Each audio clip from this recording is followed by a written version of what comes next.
شروین حاجی پور، این آهنگی رو که الان قراره بشنویم برای دکتر باکری استاد درس موازنه دانشگاه نوشیروانی خونده.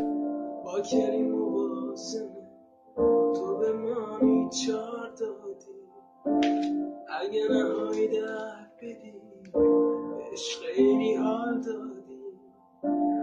باکری مانی به من گفت که تو رو دوست داره، تیمت بد موازنه باز با تو برمیداره.